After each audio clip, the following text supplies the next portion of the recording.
Hello बच्चों, study सारथी में आप सभी का स्वागत है। और आज हम पढ़ने जा रहे हैं संगतकार। संगतकार की रचना मंगलेश डबराल जी ने की है। उन्होंने इस कविता को लिखा है। उनका जन्म उत्तराखंड में हुआ था। तो मंगलेश डबराल जी जो हैं वह संगतकार के विषय में जो कहना चाह रहे हैं, उनकी जो भावनाएं थी, वो जो सोचते थे, उस बात को उन्होंने पंक्तिबद्ध करके कविता के रूप में लिखी है। संगतकार का मतलब होता है साथ देने वाला। अब चाहे वह साथ देने वाला किसी भी क्षेत्र का हो, संगीत का हो या फिर व्यापार का हो या जो भी हो, घर परिवार में भी जो परिवार या समाज में जो भी व्यक्ति होते हैं, परिवार भी एक दूसरे के साथ के बिना अधूरा है, एक दूसरे के साथ से ही चलता है। इसी तरह समाज भी एक दूसरे के साथ से ही चलता है। तो इसी बात को मंगलेश डबराल जी ने संगतकार के माध्यम से बताई है कि एक इंसान के जीवन में संगतकार की क्या भूमिका होती है, साथ देने वाले की क्या भूमिका होती है। तो इस कविता के एक एक पंक्ति को पढ़कर उसका अर्थ हम समझेंगे। मुख्य गायक के चट्टान जैसे भारी स्वर का साथ देती वह आवाज़ सुंदर कमज़ोर कांपती हुई थी। यहाँ पे कवि कह रहे हैं कि संगीत में जो मुख्य गायक होते हैं, उनके साथ और जो भी लोग गाते हैं, जो उनका साथ देते हैं गायन में, जिनको हम कोरस भी कहते हैं, और वो मुख्य गायक के साथ साथ वो गाते हैं, उनका साथ देते हैं। तो मुख्य गायक जो हैं, उनकी आवाज़ ऐसी हो गई है, बहुत भारी भरकम सी। वो रियाज करते करते, गाते गाते बिल्कुल अपने आप को उन्होंने मांझ लिया है और वह गायन में परिपक्व हो चुके हैं। और उनकी आवाज़ इतनी ऊंची, इतनी बुलंद है, आत्मविश्वास से भरी हुई है, जैसे कि चट्टान हो, उस तरह से भरी हो गई है। तो उनके उस आवाज़ का एक सुंदर कमज़ोर कांपती हुई सी आवाज़ पीछे से साथ देती है। वह मुख्य गायक का छोटा भाई है या उसका शिष्य या पैदल चलकर सीखने आने वाला दूर का कोई रिश्तेदार।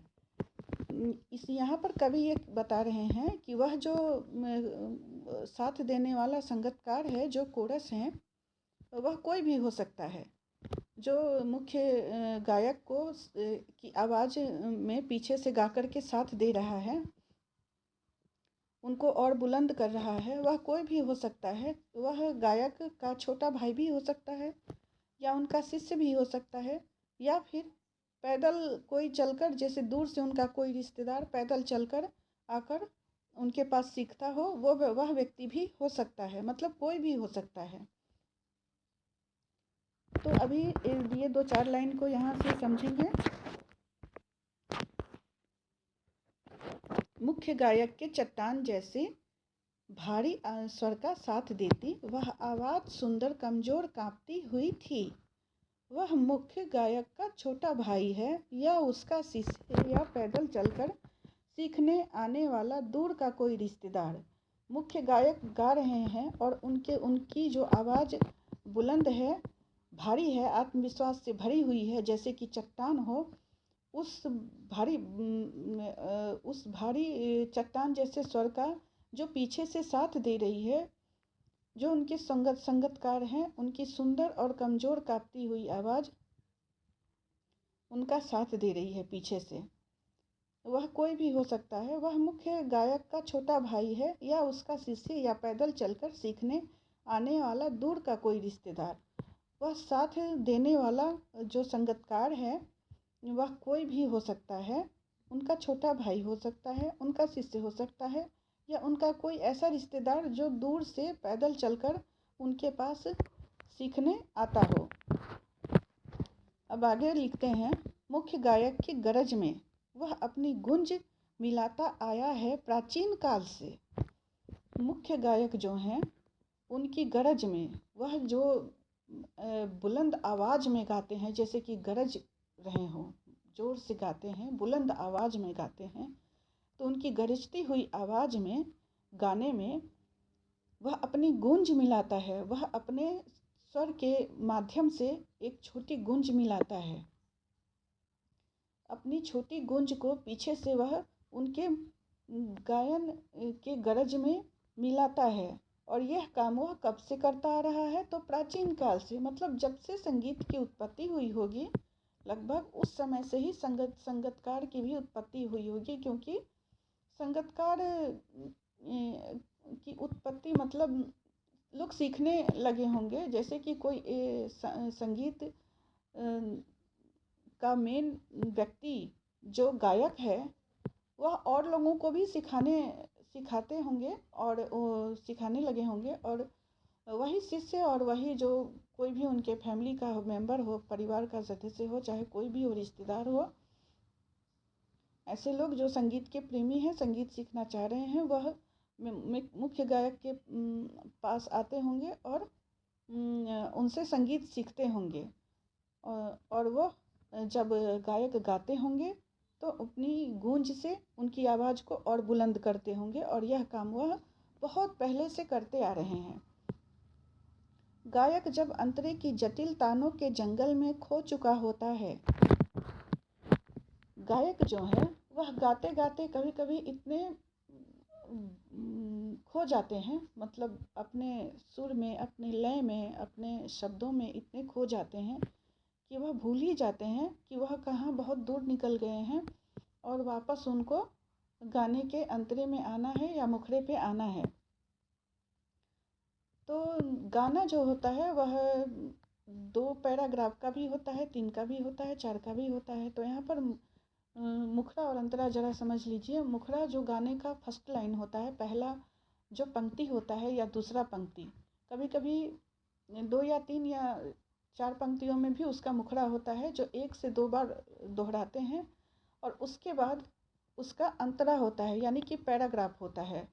गाने के जो और बोल होते हैं, गाने के भाव को जो व्यक्त करते हैं, उसके बाद के वह 2-3 पैराग्राफ में आते हैं। और उन बोलों के साथ, उन पंक्तियों के साथ मुखड़ा भी दोहराता जाता है, मतलब रिपीट होता है, दोहराता है। तो गायक इस तरह से जब लयबद्ध पंक्तियों को गाते गाते गाते गाते एक तरह से अपने आप में खो जाते हैं, गाने में खो जाते हैं,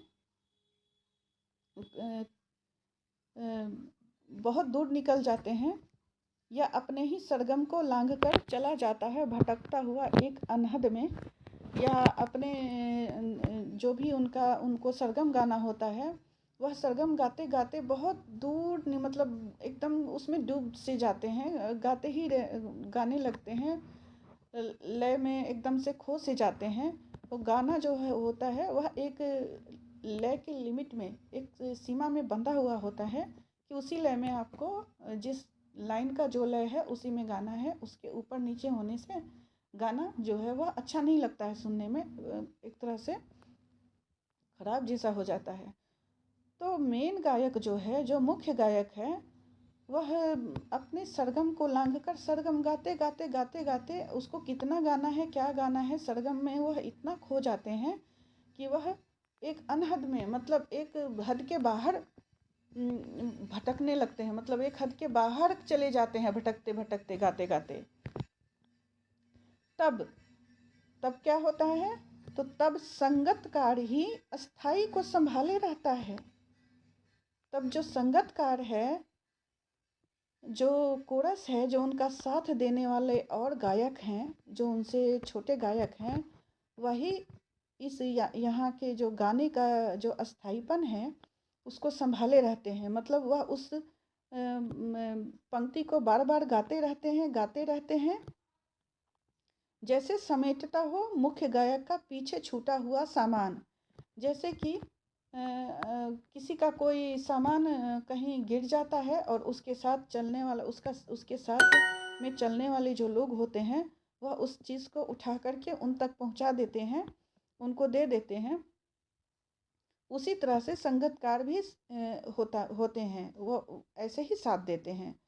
तो जब वह स्थिति को संभाले रहते हैं, उस पंक्ति को दोहराते रहते हैं, उस लय को गाते रहते हैं, लगातार गाते रहते हैं, तब मुख्य गायक जो हैं फिर लौटकर वापस अपने सीमा में आते हैं, लय के सीमा में आते हैं, और फिर से उस गाने को जो है वह एक संपूर्ण रूप देते हैं। तो संगीतकार जो है वह गायक के पीछे पीछे गाते रहते हैं, ताकि गायक का ध्यान पीछे आए कि वह कहाँ से आगे भटक गए हैं। जैसे उसे याद दिलाता हो उसका बचपन जब वह नौसिखिया था।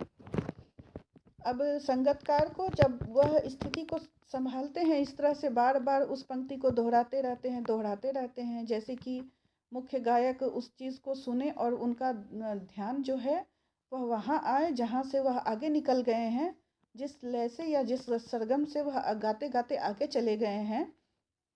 तो संगीतकार जब ये चीज़ करते हैं तो उनको उनका बचपन याद आता है, तब जब वह भी छोटे थे, जब वह छोटे से थे, और या फिर जब से वह सीखना चालू किए हैं, छोटे थे बचपन में जब वह सीखते थे, नौसिखिए थे, तो तब उनसे भी ये गलतियां होती थी। कभी कभी वो भी ऊपर नीचे लय के हो जाते थे, लय को कर देते थे गाने सीखने के क्रम में, और फिर कोई ना कोई उनको वह चीज़ सिखाता था, या जिनसे वह गाने सीखते थे वह उनको याद दिलाते थे कि इस तरह नहीं, इस तरह से गाना है।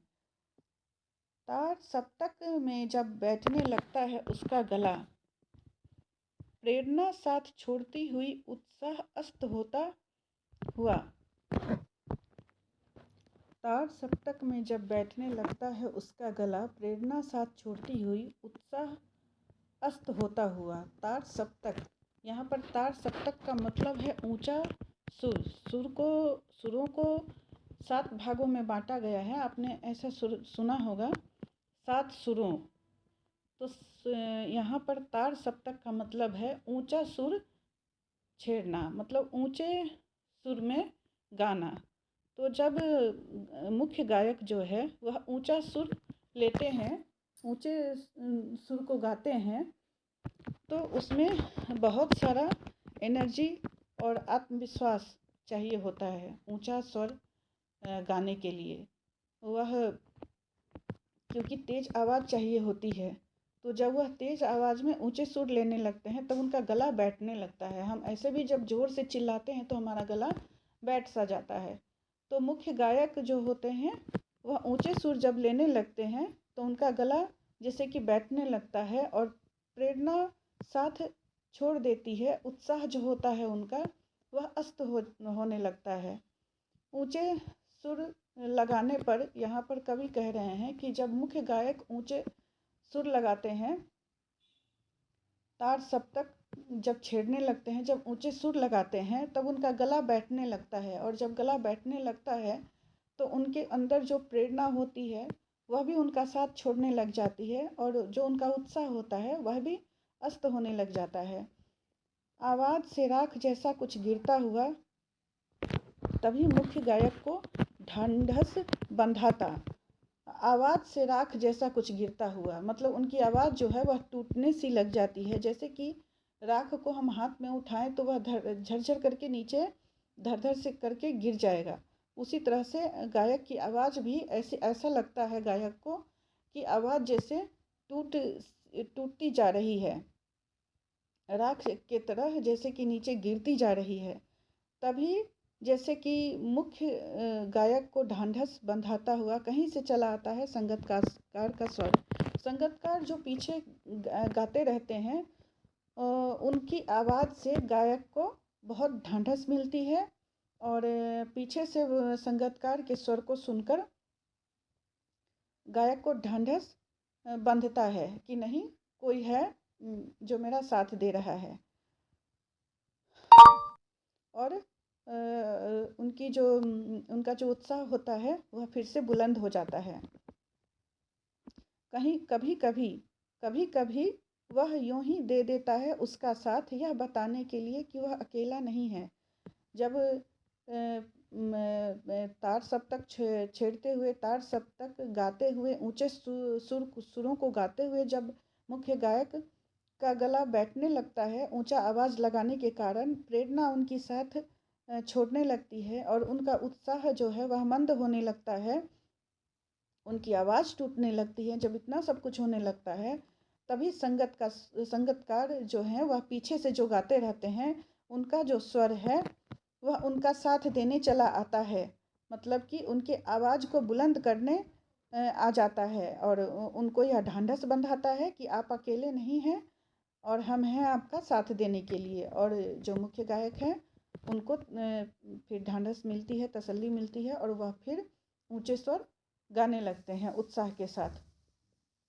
कभी कभी वह यूं ही दे देता है उसका साथ, यह बताने के लिए कि वह अकेला नहीं है। यहाँ पर कवि कहते हैं कि कभी कभी ऐसे भी जब नहीं भी ज़रूरत है तो भी संगतकार जो है वह मुखड़े को इस तरह से दोहराते हैं या पंक्तियों को इस तरह से दोहराते हैं कि वह गायक को यह विश्वास दिला रहे हों, यह बता रहे हों।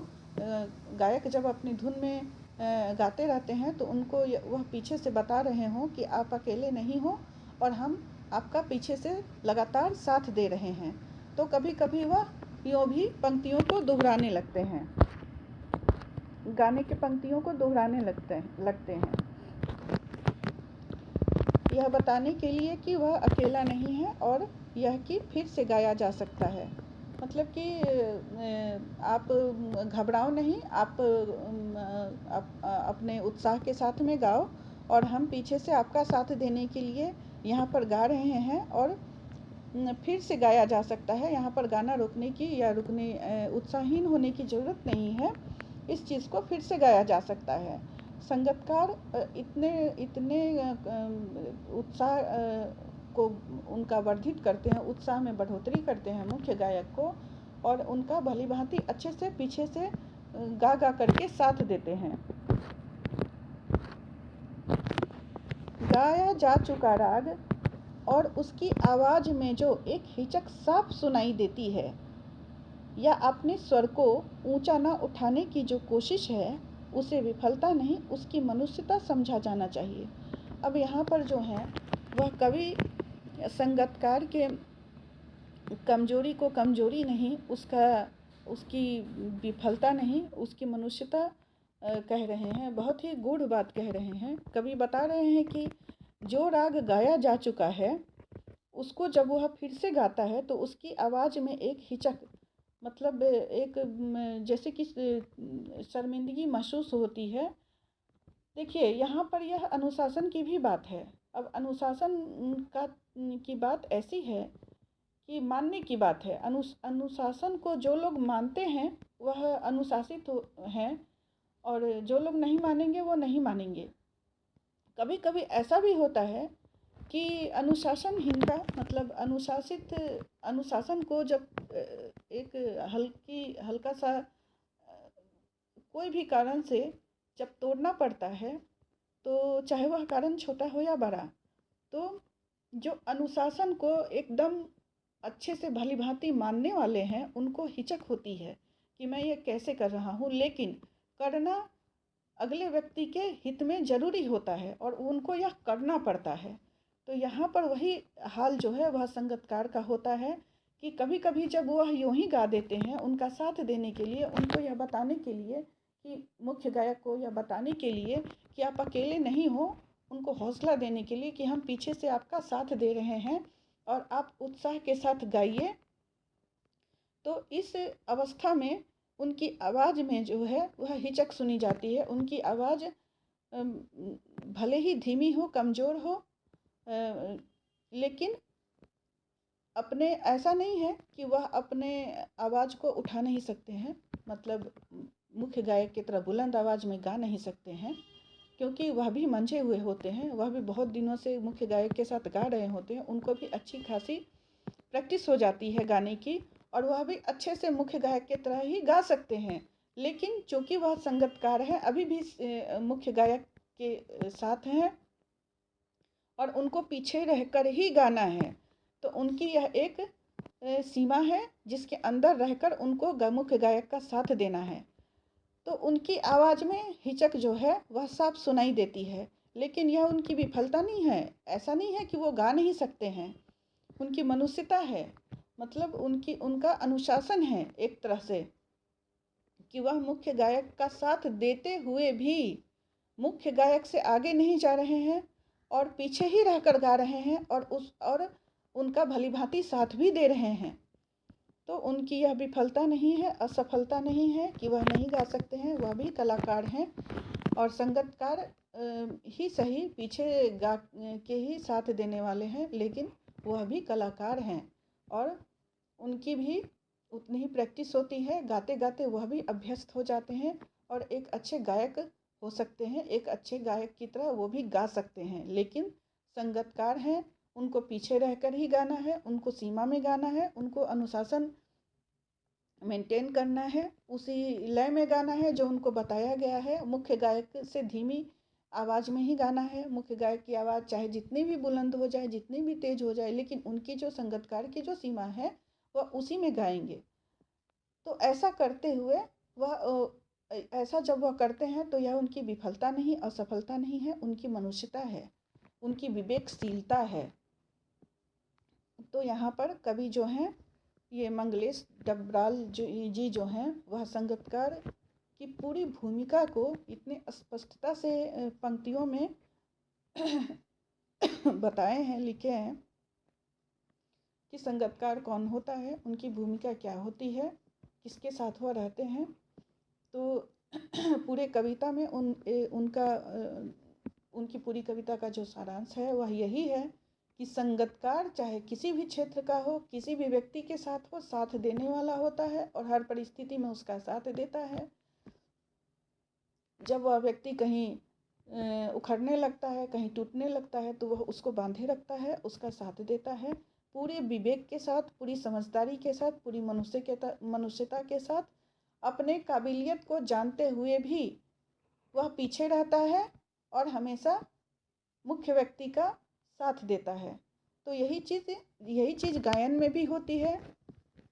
यहाँ पर मुख्यतया गायन की ही बात कही गई है कि जो मुख्य कलाकार होते हैं, जो मुख्य गायक होते हैं, उनके पीछे उन जो पंक्तियों में गाने वाले होते हैं, जिनको हम कोरस भी बोलते हैं, तो जो पीछे गाने वाले होते हैं एक साथ एक आवाज़ में गाते हैं और मुख्य गायक का साथ देते हैं, वही संगीतकार होते हैं।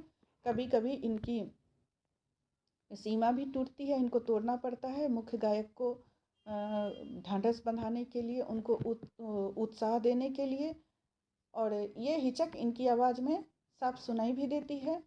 मुख्य गायक से इनकी आवाज़ धीमी होती है। संगीतकार यही होते हैं, बड़े ही समझदार और विवेकशील होते हैं, अपनी मर्यादा, अपनी सीमा को जानने वाले होते हैं। और अगर संगीतकार नहीं हो तो इंसान जो है कितना भी प्रतिभाशाली हो, वह अकेले कुछ नहीं कर सकता है।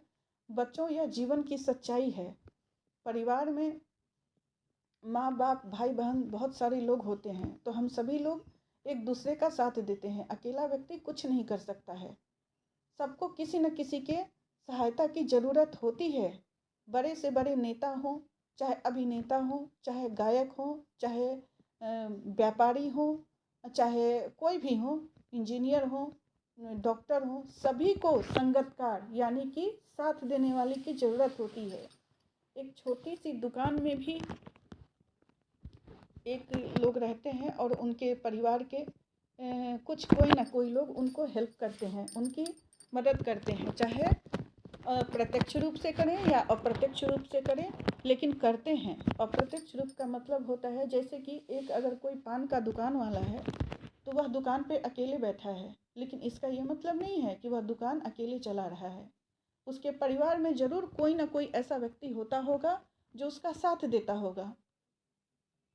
तो यही चीज़ है यहाँ पर कि संगीतकार जो है वह सबके लिए ज़रूरी है, सबके जीवन में ज़रूरी है।